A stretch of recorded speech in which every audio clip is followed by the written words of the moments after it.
सुंदर वन जंगल में बंटी कबूतर अपनी पत्नी टोनी चिड़िया के साथ रहता था। इनकी आर्थिक स्थिति बहुत ही खराब थी और ये अपनी इस स्थिति से बहुत ही ज्यादा परेशान थे, लेकिन हालात के साथ किस्मत भी खराब चल रही थी। आज बंटी कबूतर के जाल में एक भी मछली नहीं आई थी, जिससे वो परेशान होकर घर आ जाता है और अपनी पत्नी टोनी चिड़िया से बोलता है, टोनी चिड़िया क्या कर रही हो? क्या करूँगी, घर में तो कुछ भी काम ही नहीं है। अगर कुछ पैसे होते तो घर में राशन भरवा कर कुछ खाना बना लेती। अभी तो एक दाना भी नहीं है, बैठी हुई हूँ। पता नहीं टोनी क्या हो गया है हमारी किस्मत को, आज भी मेरा कुछ काम नहीं हुआ। देखो बंटी, ऐसा कब तक चलेगा? टोनी, बड़े बुजुर्गों ने कहा है मुसीबत हाथी की तरह आती है और चींटी की तरह जाती है, एक दिन सारी मुसीबत खत्म हो जाती है। बंटी, ये सब तो मुझे कहावत लगता है और अपनी परेशानी से परेशान। पर आज भी बंटी कबूतर और टोनी चिड़िया भूखे सो जाते हैं। अगले दिन बंटी कबूतर मछली पकड़ने जाता है तो उसके जाल में बहुत बड़ी मछली फंसती है, जिसे देखकर बंटी कबूतर कहता है, हे भगवान, इतनी बड़ी मछली, आज तो लगता है किस्मत की लकीर कुछ सही जा रही है। टोनी चिड़िया इस मछली को देखकर बहुत खुश होगी। अभी ले जाकर टोनी चिड़िया को दिखाता हूँ।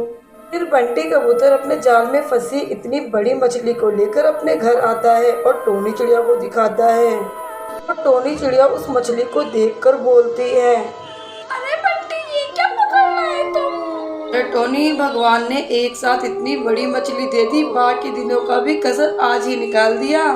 अब इसे बेचकर अगले 1 महीने तक कमाना नहीं पड़ेगा। अच्छा बंटी, ये सब छोड़ो, अब इसे काट कर देखो।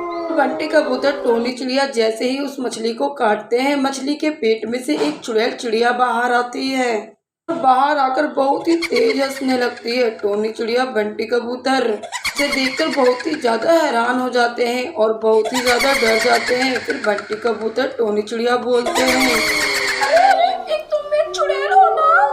हाँ, तुम दोनों बिल्कुल सही कह रहे हो, तुम दोनों ने मुझे बिल्कुल सही पहचाना। मैं एक चुड़ैल हूँ। मुझे एक तांत्रिक बाबा ने अपनी शक्तियों से इस मछली में कैद करके अपने घर में रख रखा था और एक दिन जंगल में इतनी तेज बारिश आई, पूरे जंगल में बाढ़ आ गई। तांत्रिक बाबा का सारा सामान बह गया और उस सामान में ये मछली भी बहते हुए एक नदी में चली गई। और जब तुम मछली पकड़ने गए तो मैं तुम्हारे जाल में फंस गई। उस दिन से मैं आज तक उस मछली में कैद थी और इंतजार करती थी कोई मुझे इस मछली से आजाद कर दे, और ये मेरा काम तुमने किया है। बोलो, मैं तुम्हारी क्या मदद करूं?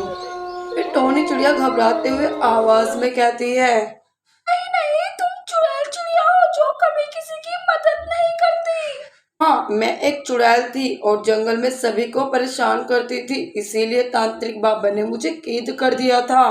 लेकिन इतने साल से कैद होने की वजह से मैं एक अच्छी चुड़ैल बनना चाहती हूँ और अच्छे लोगों की मदद करना चाहती हूँ। बंटी कबूतर और टोनी चिड़िया बोलते हैं, नहीं, बस तुम हमारे लिए इतना करो, बस यहाँ से चुपचाप चली जाओ।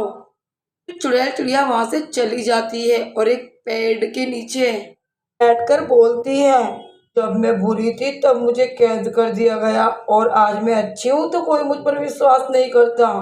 बंटी कबूतर टोनी चिड़िया आपस में बात कर ही रहे होते हैं और खिड़की के पास चुड़ैल चिड़िया छुपकर ये सारी परेशानी भरी बातें सुन लेती है और छुप छुप कर उनकी परेशानियों को दूर करने की सोचती है। ऐसे ही बंटी कबूतर टोनी चिड़िया के सामने अपने आप खाना प्रकट हो जाता है। खाने को देखकर वो बहुत ही ज्यादा खुश होते हैं। टोनी चिड़िया बोलती है, आज मैं पेट भरकर खाना खाऊंगी, बहुत दिन हो गए। और फिर बंटी कबूतर कहता है, टोनी चिड़िया, ये खाना कहाँ से आया? तुम ही तो बोलते थे परेशानी एक न एक दिन जरूर खत्म होती है। जरूर ऊपर वाले का ही चमत्कार होगा ये। अगले दिन जब टोनी चिड़िया बंटी कबूतर अपनी आगे की जिंदगी बहुत खुशी खुशी बिताते हैं और चुड़ैल चिड़िया औरों की मदद करने के लिए वहाँ से चली जाती है।